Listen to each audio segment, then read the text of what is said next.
คุณนิโจทวีชแนลครับตลาดปลาไต้หวันครับโอ้โหผมมาเจอแล้วครับเจ้า lobster นะฮะ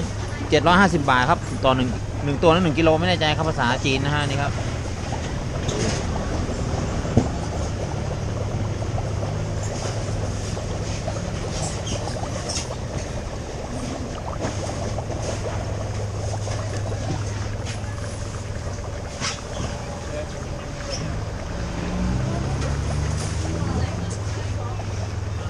เต้นะฮะปูดำนะครับ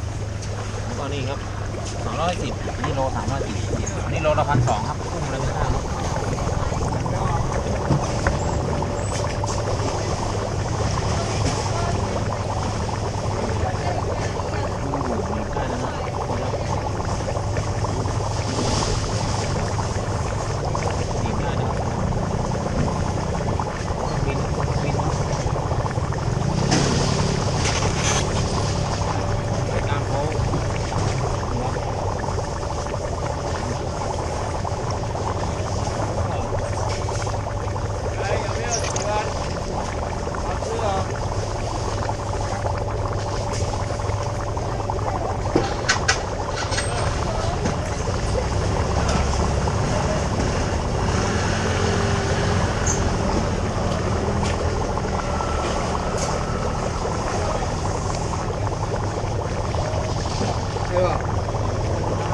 วันกิโลกรัมวันกิโลวันกิโลวันโลละ170นะโอ้170 บาทไม่แพงนะครับอันนี้โลละ1,200นะตัวเป็นสดๆเลยครับน่ากินมากฮะกันคุกกิ้งเนาะอันนี้เขาไม่มีร้านทำให้นะฮะต้องซื้อไปทำที่บ้านนะครับอันนี้เหมาะสำหรับคนประเทศไต้หวันนะที่เขาซื้อกลับบ้านไปทำกินนะฮะโอ้ยสดๆครับ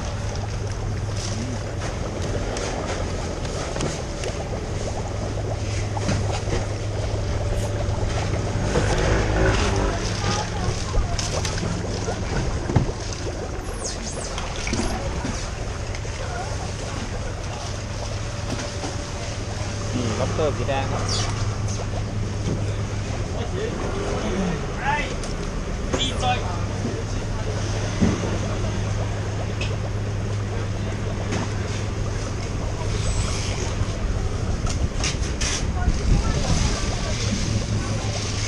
โอ้มีซาซิมิด้วยครับปลาซาซิมิครับเต็มเลยครับเป็นดูด้านในนะฮะโอ้ปลาซิมินะครับปลาโมกุโระนะฮะปลาแซลมอน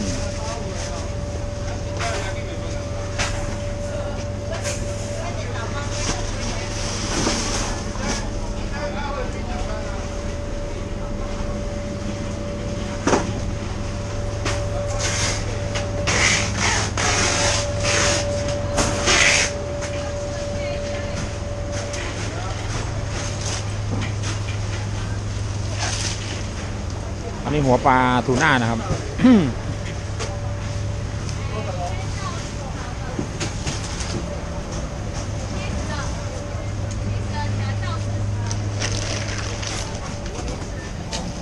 กุ้งลายเสือตัวใหญ่มากครับ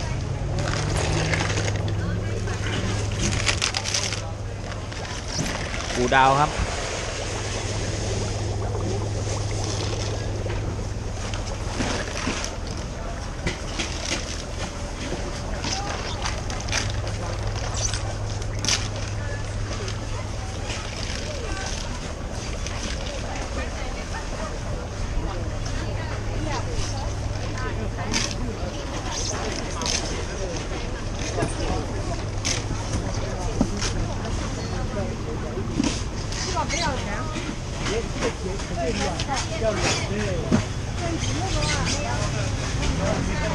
โอ้โห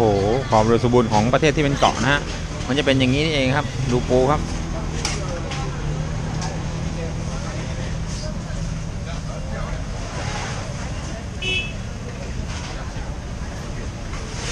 าจะตายแล้วนะฮะตายแล้ว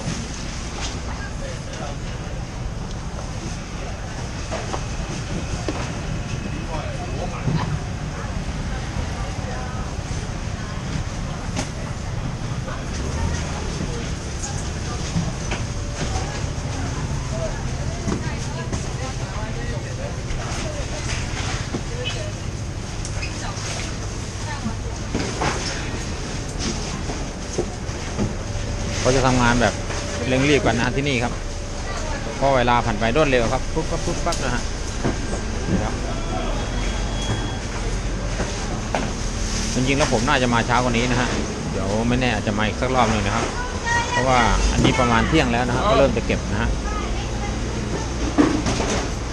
นี่ครับนี่คือตลาดสดของ